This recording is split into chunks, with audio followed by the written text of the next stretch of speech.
Hello दोस्तों, मैं आपका दोस्त जगन्नाथ पासवान। अभी मैं हाजिर हूँ एक ऐसी बच्ची के घर में जो पूरे झारखंड में इंटर आर्ट्स का जो रिजल्ट निकला है उसमें टॉप 4 पोजीशन पे लाई है पूरे झारखंड लेवल पे। मैं उससे आपकी मुलाकात करवा रहा हूँ। आप इसके मासूम चेहरों पे मत जाइए आप। ये पूरे झारखंड में टॉप 4 में आई है, रैंक लाई है। तो मैं जानने के लिए आया हूँ कि कैसे तैयारी करते हैं ये, और इनके घर से, इनके माता पिता से, इनके स्कूल से के टीचर से, इनके सहयोगियों से कैसे मतलब क्या सफल मतलब ये मिलता है कि ये लगातार सफल होते आई है। सुनने में ये आया है कि ये मतलब मैट्रिक का भी जब एग्ज़ाम दी थी उसमें कितना नंबर आपका आया था? जी, मेरा 90% आया था। उसमें 90% आया था, यानी लगातार ये सफलता प्राप्त कर रही है, वो भी पुरजोर तरीके से। तो मैं जानने के लिए उत्सुक हूँ कि कैसे इनको घर से मतलब मोटिवेशन मिलता है, स्कूल से मोटिवेशन मिलता है, कौन इनकी सहायता करते हैं, कौन सबसे ज़्यादा इनकी सहायता करते हैं, ये जानने के लिए मैं आया हूँ। तो सबसे पहले अपना परिचय दीजिए। मेरा नाम श्रेया आनंद है। मेरे पापा का नाम नवल किशोर प्रसाद है और मेरी माता का नाम शुमा देवी है। अच्छा, मतलब आप टॉप 4 में आई हैं पूरे स्टेट लेवल पे। आपको पता था ये, मतलब लगता था कि ऐसा हो सकता है या इससे ज़्यादा का ये था? नहीं, जैसे मेरा एग्ज़ाम जिस प्रकार से गया था तो मुझे ये था कि मार्क्स अच्छे आएंगे और जो भी होगा वो अच्छा होगा, रिजल्ट अच्छा होगा। लेकिन टॉप 4 में आएंगे, इतनी उम्मीद नहीं थी कि मतलब स्टेट में 4th रैंक आएगा, ये उम्मीद नहीं मतलब थी। हर बच्चों का पहला सपना होता है कि हम अपने स्कूल में टॉपर हो जी। या फिर जिला टॉपर हो। ये स्टेट टॉपर होने का सपना देखे थे? नहीं, ऐसी कोई उम्मीद नहीं थी मुझे। तो पढ़ाई ये जो आप पढ़ाई करते हैं, जी। आपने कहीं ट्यूशन वगैरह लिया है? नहीं, मैंने शुरू से बचपन से ही मैंने पढ़ाई की तो घर पर ही, और पापा गाइड करते थे, अंकल गाइड करते थे, तो मैंने खुद से ही पढ़ाई की जो भी है। आपके पिताजी क्या करते हैं? जी, वो शिक्षक है। किस चीज़ का शिक्षक है? और मतलब वो पारा टीचर है, पर वो रिटायर हो चुके हैं। अच्छा, पारा टीचर तो थे। अभी वो प्राइवेट स्कूल में पढ़ाते हैं। जी। अच्छा, और आपके अंकल? वो भी पारा टीचर, वो अभी है पारा टीचर में। अच्छा, मतलब घर में आपको शिक्षा का स्रोत मिलते रहा। आपके पिताजी, आपके अंकल पढ़ाई के लाइन में थे तो कुछ ना कुछ हेल्प आपको उनसे मिलता था, जी। इसलिए आपने ट्यूशन वगैरह बाहर से नहीं लिया। जी। और स्कूल में आपको मतलब आपके जो शिक्षक हैं, सबसे करीबी शिक्षक जो आपको सबसे ज़्यादा ध्यान देते हैं आप पे पढ़ाई के मामले में? जी, वैसा मतलब सारे टीचर ध्यान देते, सारे मोटिवेट करते थे, सब कहते थे क्लास में कि अच्छा करना है, हमें बेहतर करना है, और सबका सहयोग मिला। सबसे मतलब अच्छे मतलब कुछ वैसे टीचर का नाम बताइए जो कुछ ध्यान आप देते हो। जी, अजय सर, और भी टीचर्स हैं, मैं ऐसे नाम। चलिए ठीक, अच्छा बात है। आप झारखंड स्टेट में टॉप 4 में आई हैं। आगे का प्लान क्या है? आगे में भी मुझे बेहतर करना है और मुझे प्रशासनिक विभाग में जाना है, तो उसकी तैयारी करनी है मुझे। अच्छा, प्रशासनिक विभाग में आपको जाना है, जी। तो उसमें मतलब किस लेवल की तैयारी करनी है? जी, मुझे यूपीएससी। यूपीएससी की तैयारी करनी है। जी।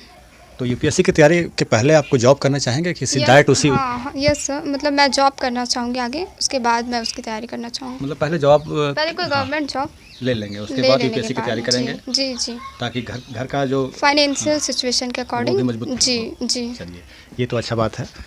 आप कुछ ऐसा बताइए जो आपके जूनियर बच्चे हैं, जो आपसे भी जूनियर है, वो भी अभी तैयारी कर रहे होंगे, उनको कैसे तैयारी करना चाहिए, कुछ वैसा टिप्स? जी, मैं यही कहूँगी कि जितने घंटे भी आप पढ़ रहे हैं रेगुलर पढ़िए, और सबसे ज़रूरी है मेहनत के साथ खुद पे भरोसा भी होना।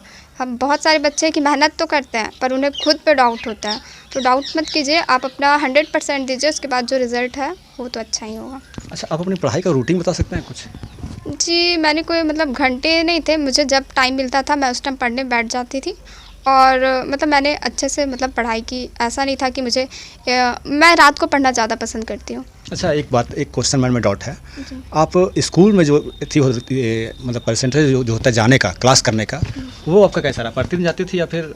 जी, मैं रेगुलर स्कूल मैं गई हूँ। मतलब रेगुलर आपका हाँ, जाना जी, था? जी। और स्कूल में जो पढ़ाई होता था फिर आके हाँ, उसी को? देखिए, मैंने तो कभी ट्यूशन कोचिंग की नहीं, तो जो मुझे हेल्प मिला है स्कूल से ही मिला है, और थोड़ा बहुत मैंने मोबाइल का भी हेल्प लिया है और खुद से पढ़ाई की है, तो स्कूल का तो पूरा सहयोग है। मोबाइल, देखिए दोस्तों, फिर से यहाँ मोबाइल आ गया। बहुत से ऐसे बच्चे हैं जो मोबाइल का उपयोग गलत तरह से करते हैं। वो गेम में रहेंगे, वीडियो देखेंगे, ये करेंगे, लेकिन जो पढ़ने वाले बच्चे होते हैं और बच्चियाँ, वो मोबाइल को एक शिक्षा का हथियार के रूप में इस्तेमाल कर रहे हैं। ये बात मैं लगातार आपको बताते रहता हूँ। क्यों बताते रहता हूँ? कि मोबाइल में एक यूट्यूब होता है, उसमें आप जो क्वेश्चन पूछिए उसका आंसर यूट्यूब आपको दे देगा। इसको आप मोबाइल को एक हथियार के रूप में, शिक्षा का हथियार के रूप में इस्तेमाल कीजिए। लोग कर रहे हैं, टॉपर बन रहे हैं। ये सबसे बड़ा एक मुद्दा है, सबसे बड़ा एक टिप्स है इन लोगों की तरफ से। अपने जूनियर बच्चों को आपने बता दिया, कुछ बच्चे फेल हुए होंगे, उनके लिए क्या आपका टिप्स है? जी, मैं यही कहूँगी कि निराश होने की ज़रूरत नहीं है, क्योंकि असफलता सफलता ज़िंदगी का एक रास्ता ही है। तो आप फिर से मेहनत कीजिए, फिर से प्रयास कीजिए और ज़रूर आपका रिज़ल्ट अच्छा होगा। पिछले महीना रिजल्ट निकला था बिहार में, तो मैंने एक वो देखा था, न्यूज़ देखा था। उसमें एक बच्ची जो है वो फेल हो गई थी, हुँ। और फेल होने के बाद वो जाके तालाब में डूब गई। तो ये सही है, ये सही चीज़ है। देखिए, जब हम मेहनत करते हैं तो हमें जब एक्सपेक्टेशंस के हिसाब से मार्क्स नहीं आते हैं, तो थोड़ा लगता है कि मतलब ये वो, पर ऐसा नहीं है। ज़िंदगी है तो उतार-चढ़ाव तो आएँगे ही। तो असफलता से भी कभी डरना नहीं चाहिए। आज हम अगर थोड़ा बुरा कर रहे हैं, कल हम उससे भी बेहतर करेंगे, उससे भी कोशिश हमेशा करनी चाहिए। ज़रूरी नहीं है कि मतलब चलिए, ऐसा बहुत अच्छा बार-बार। बात है।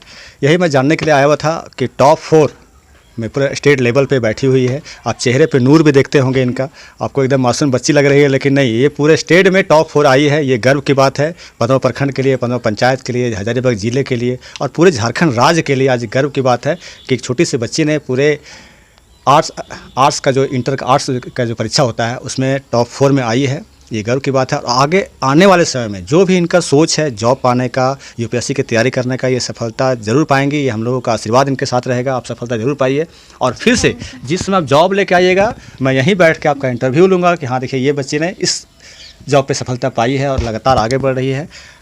अपने माता पिता, गुरुजनों सबको कुछ टिप, मतलब ये बताए, कुछ दीजिए वैसा। मैं सभी को धन्यवाद देना चाहूँगी, अपने शिक्षकों को, अपने मम्मी-पापा को। उनके सपोर्ट के बिना ये पॉसिबल ही नहीं था। अच्छा, एक सवाल मन में है। हुँ। यहाँ के बच्चे और बच्चियाँ मैट्रिक पास करते ही चले जाते हैं हजारीबाग एग्ज़ाम, मतलब वहाँ एडमिशन करवाती है हजारीबाग में, चाहे संत कोलंबस में, चाहे किसी और कॉलेज में। तो यहाँ पढ़ाई उस लेवल का है कि बच्चे यहाँ पे ही रह के पढ़ सकें इंटर? हाँ, है बिल्कुल। हमारे पास बहुत अच्छे-अच्छे शिक्षक हैं, सारे सब्जेक्ट के हैं, और आपको कभी कोई प्रॉब्लम्स नहीं होगी। कभी कुछ डाउट हो तो आप पूछ सकते हैं। ज़रूरी थोड़ी ना है कि ट्यूशन कोचिंग में ही अच्छी पढ़ाई होती है। हमारे पास बेस्ट टीचर अवेलेबल है। मतलब हजारीबाग ना जाकर के बच्चे यहाँ से भी जी, तैयारी कर बिल्कुल। सकते हैं, पढ़ाई जी। कर सकते हैं इंटर तक का। जी। ये मतलब एक बेहतर स्कूल है इस मामले यस में। सर।